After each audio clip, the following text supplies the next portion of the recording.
Yo, Jeff here. Welcome to the channel. UFC 316 is rapidly approaching, and I got a few bets placed on this card. I'm going to get into all that, share everything that I am betting for this event. Before I do that, let me do a quick recap of the last week. So last week, UFC Vegas 107 with the main event that never happened. I lost 2 units on that. So, yeah, not the worst. I don't like losing. You know, my win streak comes to an end, and I say that in quotations, win streak.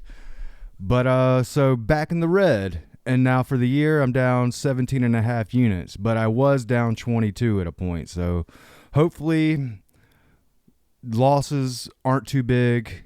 And I can just keep chipping away like I've been saying. I'm just trying to chip-a-roo. So, let's get into all my bets for UFC 316, headlined by Merab Dvalishvili versus Sean O'Malley, part dos. First up, I've got a 2-leg money line parlay. So there really isn't a whole lot of money lines that I'm liking on this card. I think, this is a favorites heavy card, but some of these lines are just insane. I know Killian Salkilled, I know he was like at minus 500 last I looked, or minus 450 or something. That's crazy. I don't think he should be that big of a favorite. I think he'll win the fight, but I'm just not willing to place any money on that. So what I found was Patchy Mix and Merab. I put both of their money lines together, and I got it at plus 111. So I got a unit and a half on it, and if they both come through, I'll be getting about a unit and a half in profit back. But Merab, I just think this fight's going to go like the last fight. I don't think O'Malley's going to just all of a sudden, because he quit smoking weed and watching porn and all that shit, I don't think that's going to be what it took for him to beat Merab. I think Merab's going to do what he does. Now, they're being realistic. Merab has been dropped in a few of his fights, so there's always the possibility, but I've got to go on what we've seen for just, his winning streak is 6 or 7 years at this point. I might be off on that, but Merab's the man, and I'm just not going to bet against him. I think he's going to get it done the exact same way he did last time. Apache Mix against Mario Batista. There's like a small doubt in my mind that Patchy will lose this fight, but I do think he's been in there with some very high-level competition outside of the UFC. And I just think I think he's going to win. I think he's going to come in hungry. He's in his prime years right now, and I think he can win this fight. I don't know if it's going to be a decision or a finish, so I just stuck with the money line, paired up with Merab. I think they can both get it done, so let's go. All right, so here's my first set of props. I don't have any single bets placed on any of these props here. I got everything all paired up. So first up, I've got a 3-leg parlay. So we got Juliana Pena and Kayla Harrison under 4.5 rounds. I honestly believe Kayla Harrison's going to get a finish, but I just couldn't bring myself to bet on her getting the finish. There's always that possibility of Pena just having the heart of a lion and willing her way to a victory somehow, but I do think there's going to be a finish in this fight. So under 4.5 rounds, I think that's playing it safe if there is going to be a finish. Up next, we got Sergey Spivak and Cortez Acosta under 2.5 rounds. This is another fight that I think there will be a finish in.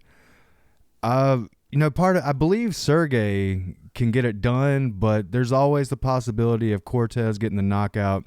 A lot of Sergey's fights don't make it to the scorecards. That's just the style that he fights. It just doesn't happen too often. So I think we're going to see a finish in this fight. And then the last one of this parlay, I've got Ju Sang Yu, by KO or sub. Now, originally, I was going to go for just the fight between Jeka and Sang Yu to go under 2.5 rounds, but my sports book didn't even have that as an option to bet. So I just went with Sang Yu by KO or sub. It's a little risky, but I think there's going to be a finish, and I think he's going to be the one to win the fight. So that's what I'm rolling with. All three of them together, plus 307. I've got 0.4 units on it. And yeah, I think it's a very good chance that all these happen. But, we're playing with fire a little bit on this 3-leg parlay. So, moving on, I got them every single one of those lines paired up into a round-robin doubles. So, 3 bets total. I got 0.7 on each one of those bets. So, put them all together. That's 2.1 for the round-robin doubles. And, so that's if only 2 of the legs come through. I'll be getting a little bit of money back. And that's just how I like to do it. I know a lot of people don't really mess with these, but I just like rolling with them. Sometimes it's the reason I lose, but other times, the times that I have won, they've really helped out and gave me a nice profit. So here's my last set of props. Now, some of these can be looked at as like some long shot plays, and yeah, I would agree with that. Some of these are long shot, but I think there's a very good chance of them happening, so that's why I went ahead and bet on them. So first up, I got Kevin Holland by KO or sub. I really hate putting money on Kevin Holland, but I just think this is a great stylistic matchup for him against Vicente Luque. You know, Luque, he had a nice recovery fight and got a victory in his last fight, but I just think before that we've noticed a decline. He's had some very serious health issues. I just think it's a bad matchup. I think Kevin Holland's probably going to connect with just a sharpshooter of a punch and get a knockout, but he can also get submissions. So I got Kevin Holland to get a finish in this fight. Minus 105. I've got 0.4 on it. I think he can get it done. The next line, I've got Ariane De Silva versus Wang Kong under 2.5 rounds. So initially, I was going to bet on Wang Kong finish, but it was the same exact odds as under 2.5 rounds. And we saw with Wang against Fernandez that, she's been finished in the UFC before. So I do believe Kong Wang should absolutely win this fight, and I think she's going to get a nice highlight reel finish, but there's always the possibility of things just not going her way. So I got this under 2.5 rounds, plus 110, got 0.35 on it. And then the last leg, I got Azamat and Ribeiro, a round 2 finish. Now, this is just kind of random. I just feel like this fight's going to finish in the second round, so I'm taking a little chance on it. I understand if, this one's probably looked at as a very questionable bet. So I guess a lot of my bets are, but especially this one. So I think Ribeiro, I think he's going to lose this fight, but I think he's tough enough and skilled enough to get out of the first round. I don't think he's just going to get ran through within like the first 2 minutes, but you never know. So a round 2 finish for this fight is plus 250. I got 0.25 on it, and hoping that one comes through. So those 3 legs that I just went over, I've got them all paired up into a 3-leg parlay with some great odds, plus 1335 on the odds. So I've got 0.25 on that play. And then, of course, as you heard earlier, I like to do the round robin. So I got them up in the round robin doubles. 3 bets, 0.25 on each bet. So 0.75 total for those 3 bets. And, if everything comes through, we're looking at some good profit.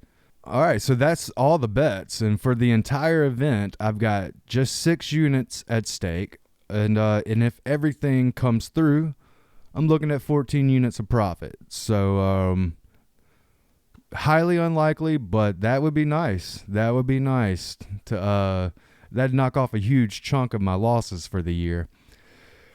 But yeah, that's it. That's all the bets. That's the total.